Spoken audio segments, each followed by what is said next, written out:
Hello বন্ধুরা, Mantoux cooking চ্যানেলে তোমাদের সবাইকে স্বাগতম।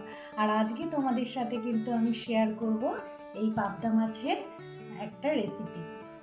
আর এই শাকটা তো থাকবে, মেথি শাক ভাজবো, মূলো দিয়ে ডাল করব, আর এই বাঁধাকপি মাছের মাথা দিয়ে করব।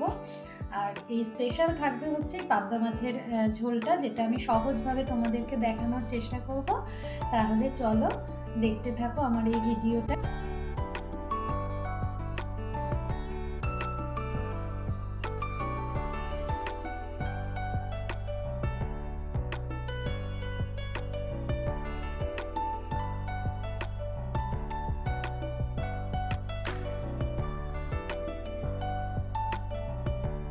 চলো তাহলে দেরি না করে তোমাদের সাথে পাবদা মাছের রেসিপিটা এবার শেয়ার করে ফেলি।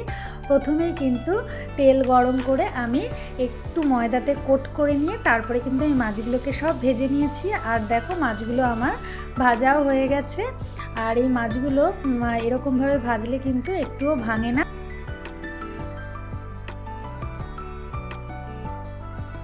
এবার কিন্তু আমি আরেকটু তেল দিয়ে কালো জিরে ফোড়ন দিয়ে আলুগুলোকে দিয়ে দিয়েছি। আর আলুগুলোকে একটু ভালো করে ভেজে নেব, আর ভেজে নিচ্ছি। আর ওইদিকে কিন্তু আমি মেথি শাকটাও বসিয়ে দিয়েছি ভাজার জন্যে। আর দেখো লঙ্কার গুঁড়ো, ধনের গুঁড়ো, জিরের গুঁড়ো, নুন, আমি এই মশলাগুলো একটু জলে গুলে ওই আলুর মধ্যে দিয়ে ভালো করে একটুখানি সাঁতলিয়ে কষিয়ে নিই।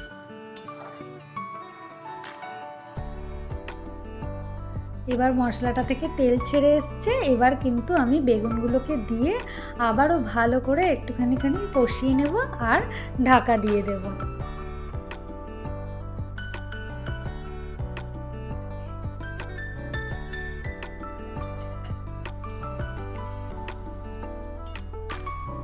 এই পর্যায়ে কিন্তু আমি টমেটোটা একদম কুচি করে রেখেছিলাম, সেই টমেটোটাকে দিয়ে ভালো করে আবারও কষিয়ে কিন্তু আরেকটু কিছুক্ষণের জন্য ঢেকে দেব।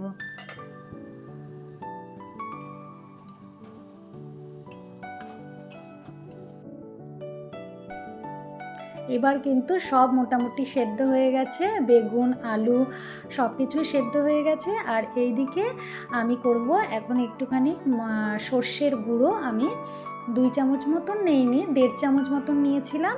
আর সেটাকে গরম জল দিয়ে একটুখানি গুলে আমি কিন্তু ওই ঝোলটার মধ্যে দিয়ে দেবো। আর এটা ঝাল মতন হবে বলে আমি বেশি কিন্তু জল ইউজ করিনি। তোমাদের যদি মনে হয় আর একটু ঝোল ঝোল রাখবে তাহলে আরেকটু জল কিন্তু তোমরা ইউজ করতে পারো।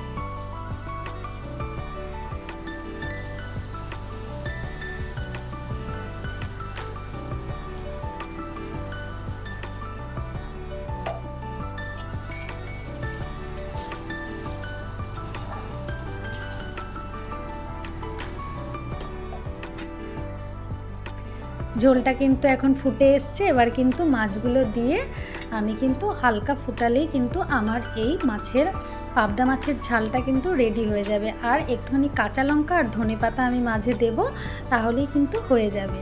আর আমার এই রান্নাবান্নাগুলো যদি তোমাদের ভালো লাগে তাহলে কিন্তু তোমরা আমার চ্যানেলটাকে লাইক আর সাবস্ক্রাইব করে দিও। আর আমার শর্টস চ্যানেলে কিন্তু অনেক নতুনত্ব খাবার রেসিপি আমি কিন্তু শেয়ার করে থাকি, তোমরা চাইলে একটু দেখে আসতে পারো। আর দেখো আমার কিন্তু পাবদা মাছের ঝাল পুরো রেডি।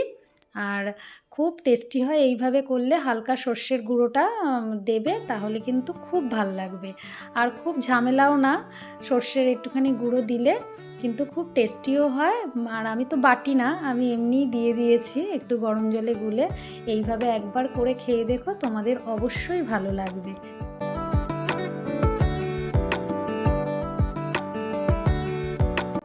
এবার তাহলে তোমাদের সাথে লাঞ্চ থালিটা শেয়ার করে নিই। প্রথমে গরম গরম ভাতের সাথে কিন্তু ছিল মেথি শাক ভাজা আর মাছের মাথা দিয়ে বাঁধাকপির তরকারি।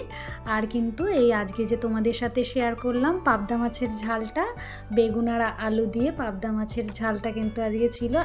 তাহলে ভিডিওটা এখানেই শেষ করলাম, দেখা হবে আবার কোনো নতুন ভিডিওতে।